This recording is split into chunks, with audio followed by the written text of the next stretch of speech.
So to start, this interesting topic, mobilizing diaspora and increasing the development impact of remittances, is very important for my country. Since, in Mexico, remittance contribute to the reducing of the poverty and increasing the human capital of households and receiving communities. About 90% of remittances are used especially to purchase food, housing, and some other items, leaving less than 3% for other projects. This main goal to reduce poverty and increasing of human capital of household is established in the National Development Plan that will last until 2018 of President Enrique Peña Nieto.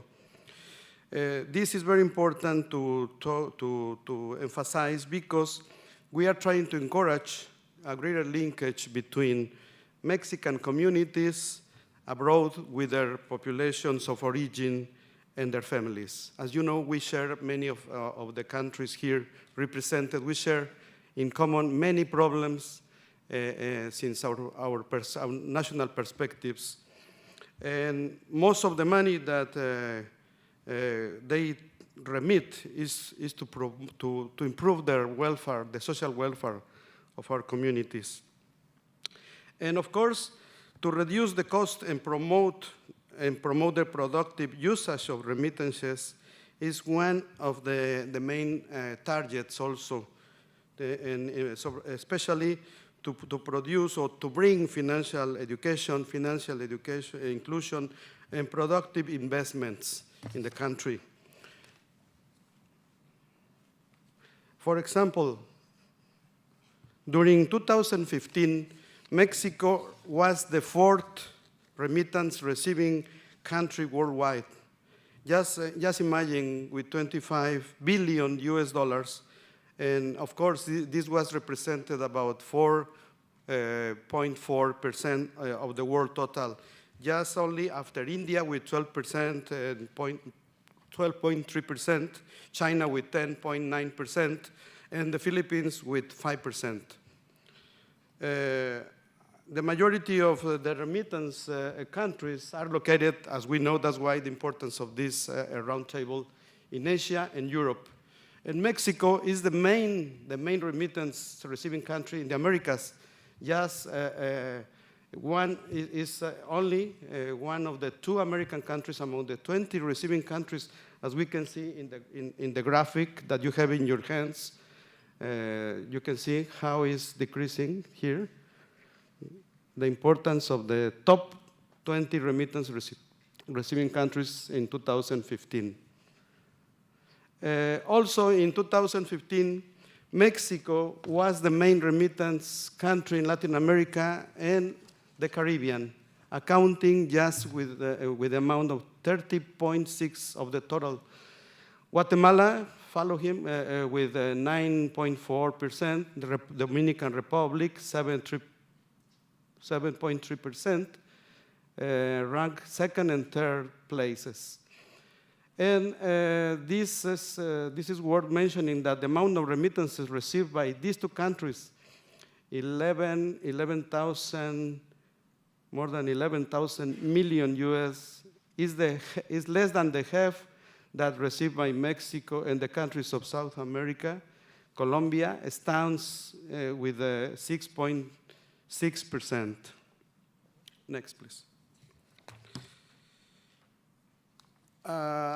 Almost, if we see this graphic, it's very, very interesting how the remittances to Mexico are sent by electronic transfer. Almost 100%, 90.5%. Imagine how the importance of this mean to transfer money to our connationals in Mexico. And 30.3% is done through a banking institution. Next, please. The main country, of course, of origin of the remittances is US, of course.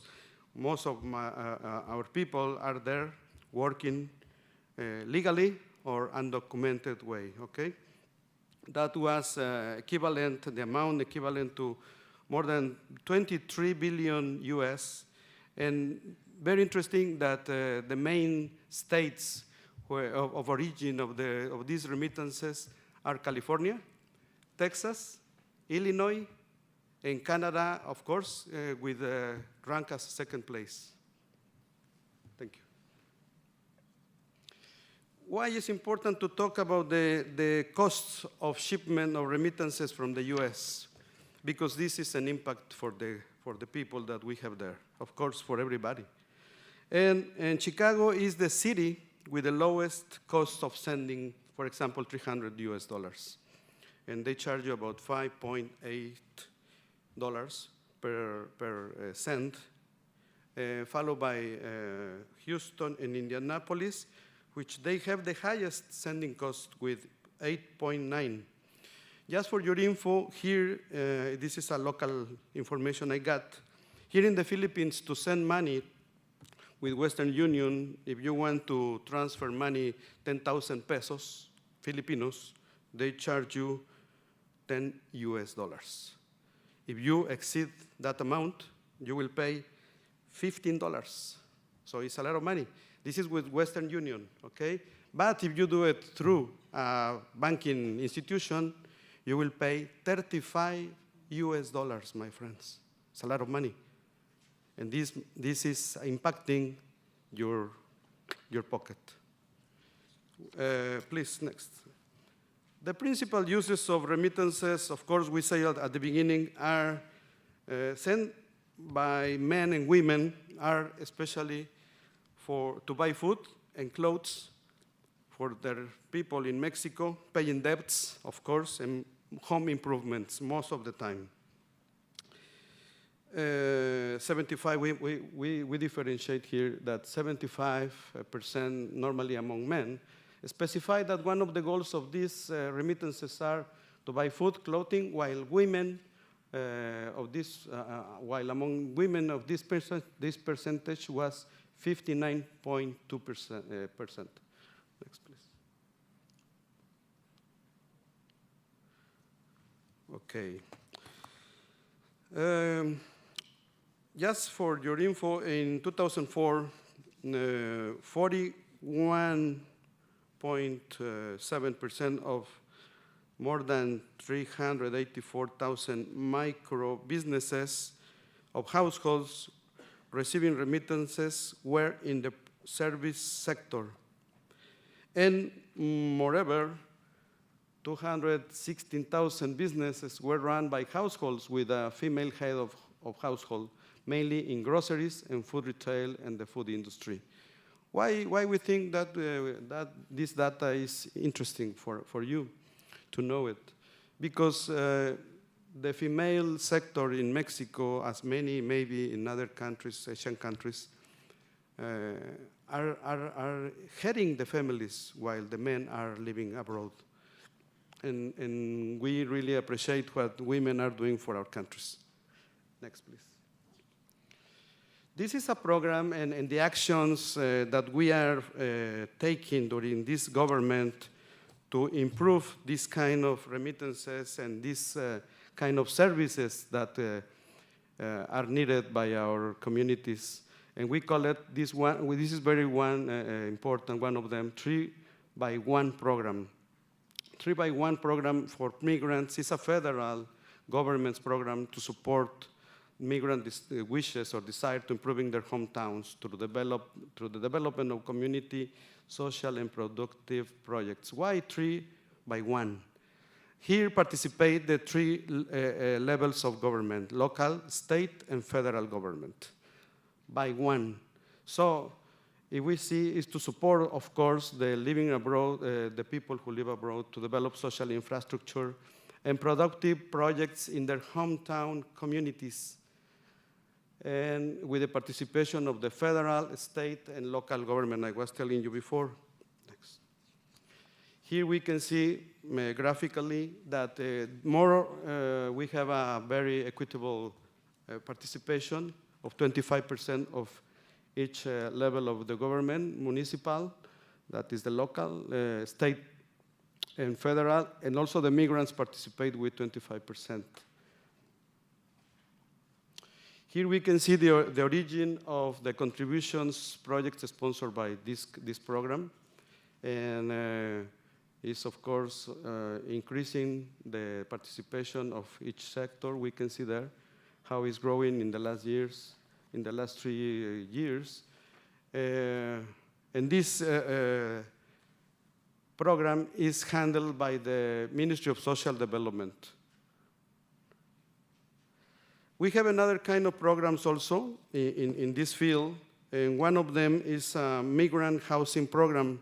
We call it Construye en tu tierra, that means build in your land. And the objective of this program is to attend the needs of the Mexican migrants who live in US. But why they put, my colleagues of the Ministry of Home Affairs, 5,000? This is not, this is what they did last year, for example, okay? This is an example, not because we are taking care only of 5,000. We are improving, we are trying to give subsidies to the migrants through our consulates in US. So we help them with subsidies to build their houses while they are working in the US, okay? So they have access to financial support or also loans, so they can improve their houses, for example. Another program is the financial and remittance services. This is a kind of network that where are working several credit societies together with Bansefi. Bansefi is a National Savings Bank and Financial Services of Mexico, and they are trying to help all the Mexicans, especially who live in the US and some other countries. But Bansefi now is focusing to North America. We have another one that this is working long time ago in my country, telegraphs. This public organism is, you used to go and you can go there and you can transfer your money to your people. So you have this service in many countries, but this is very well used. And also is operated by many other companies, you know, Western Union, MoneyGram, and so on. And of course, sometimes the charges vary, have a variation. As a conclusion, as some of the main conclusions that we want to share today is that one of the main causes of the migration is the search of better living conditions for the life of our families. And of course, therefore, this phenomena closely linked to the remittances. Another important conclusion is for Mexico, remittances are a very significant source of currency's income. Mexico is the fourth country worldwide to receive remittances that are not only essential for maintaining the welfare of the families, but also to boost the development of our communities. And for this reason, the Mexican government continues creating and supporting programs to improve these remittances transfers, facilitating financial education, and establishing projects of social and productive investment. Another important conclusion for us is the objective of the programs and actions of the Mexican government in the migratory matters are directed to promote the regional and local development, promoting a connection between the nationals living abroad with their communities of origin.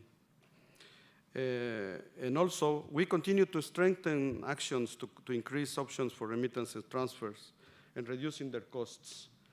It is very relevant that the financial institutions elaborate funding programs focused on the development of migrant communities, as well as to foster programs which promote social and productive investment to achieve a greater impact of remittances in the local or national development. There are many other elements that we can share today, and I hope maybe in the session that we have after, we can continue talking about it. Thank you very much.